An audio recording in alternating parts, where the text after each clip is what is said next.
गिबियावनो दिनैनि बे सालबारि साब डिभिजननि बेन्दोङाव थानाय गासै दखरा एबसुनि गासै मावथि लोगो नोंथांमोन लोगोसे बे जोंनि प्रेस मिट होनाय हाबाफारियाव बाहागो लानो हानाय खौरां बिजोंनि गासै जोंनि सुबुंफोर जोङो दिनै सालबारि साब डिभिजननि बेन्दोङाव थानाय गासै दखरा एबसुनि बिथिंनिफ्राय जोङो दिनै जोंनि सालबारि साब डिभिजन सिभिल एसडिअ सारनो जों गांसे मेम'रेन्डाम होदों आरो बे मेम'रेन्डाम होनायनि गुबै जाहोना जाबाय आथिखालाव जोंनि ओनसोलाव सोलिबाय थानाय जि जौ जुवा थिर एबा समाज बेरेखा जायफोर खामानि बे खामानिफोरखौ जेन बन्द' खालामो आरो फैबाय थानाय समाव मोनफ्रोमबो फुजायाव जोंनि मोनफ्रोमबो फुजाया मोनसे आब्रुथि गोनां ओंथि गोनाङै खुंफुंजालाङो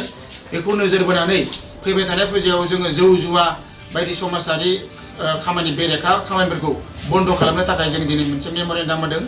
आरो बे मेम'रेन्डामनि गेजेरजों जों सारनो बेखौनो फोरमायदों जे फैबाय थानाय समाव जोंनि मोनफ्रोमबो फुजाया आब्रुथिनि गेजेरजों बारग'लाङो। बेनि गेजेराव जुदि गभर्नमेन्टनिफ्राय जुदि जेबो होबथानायनि जेबो स्टेप लायाबा दुलाराय बर' फरायसा आफादनिफ्राय मा गोख्रों मा राहा लागोन बेनि सायाव नोंथाङा मा बुंगोन? जे दिनैनि मेम'रेन्डाम होनायनि गेजेरजों फैबाय थानाय जि फुजा बे फुजाफोराव जुदि जेबो प्रशासन लेभेलनिफ्राय जेबो इनिसिएटिभ लायाबा जों फैबाय थानाय समाव गणतान्त्रिक भाबै माखासे जों हाबाफारि लागोन। जों गिबियै धरना प्रग्राम बेनि उनावहाय जोङो आरोबाव पुलिस थाना बेंखननाय एबा पुलिस थाना खेर' बे मोनसे हाबाफारिखौ जों लागोन होननानै सानदों आरो फैबाय थानाय समाव जों बेखौ लानानै जोङो गासै जोंनि बे ओनसोलाव रायजो जानाय रायजो राजा बिथांमोनखौबो जों खावलायनो सानदों। जोंनि मानगोनां फुजा कमिटिनि माखासे आफादगिरि नेहाथारि बिथांमोनखौबो जों खावलायदों जे बिथांमोना फैबाय थानाय फुजाफोरखौ गावबा गावनि दायित्वखौ लानायनि उनाव जे बिथांमोना गावबा गावनि फुजाथिलिखौ मोनसे आब्रुथिनि गेजेरजों आरो जिखिनि जोंनि समाज बेरेखा खामानि बे खामानिफोरखौ जायगा होआलासिनो गाहामै गाहाम खुंफुंलाङो बेखौ जों बिथांमोननिसिम खावलायहरबाय। लोगोसे जोंनि समाजनि साफ्रोमबो मोनफ्रोमबो आफादनि दैदेनगिरि बिथांमोनखौबो जों खावलायदों जे फैबाय थानाय समाव नोंथांमोनाबो बेबायदि समाज बेरेखा खामानिफोरखौ जायगा होआलासिनो जोंनि ओनसोलखौ दावगानो एबा जौगाहोनो थाखाय जेन खामानि मावनायाव बयबो आग-फाग लायो आरो जोंनि समाजखौ मोनसे मोजां थासारिजों लानो थाखाय बयबो आवगायबोयो। जों बेखौ दिनैनि बे खौरां बिजोंनि गेजेरजों खावलायबाय। बेबायदि होमारोब्ला बिनि सायाव मा गोख्रों राहा लाबावगोन नोंथांमोना? फैबाय थानाय समाव जुदि जोंनि फुजा कमिटिनि दैदेनगिरि बिथांमोना जुदि गमामायैनो बेखौ समाजखौ आब्रुथि गैयै खालामनो थाखाय फुजाथिलिफोराव जुदि जौ जुवा एबा बायदिसिना फेग्रा मुवा बाहायनाय बे दखानफोरखौ जोङो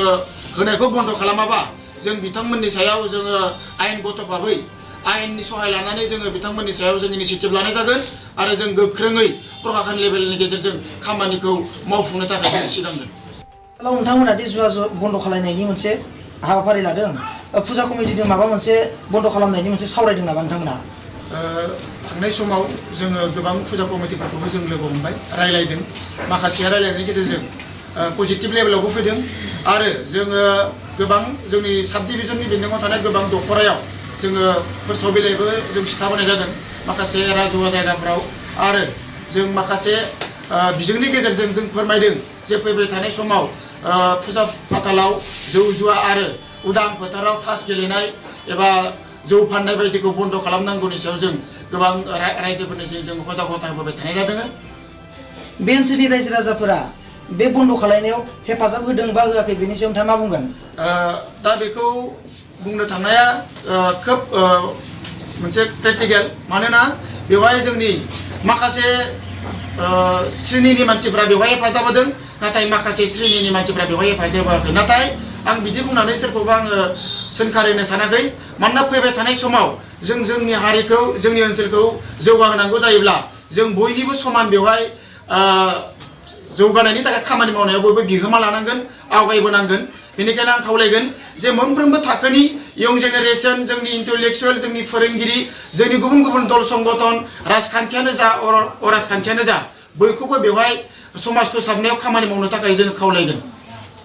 नोंथांमोना वाल पस्टारिं बा माबा मोनसे बिदि फोसावदों नामा बे बन्द' जानांगौ होनना बेनि सोमोन्दै? अलरेडि जोंनि साब डिभिजननि आन्दाराव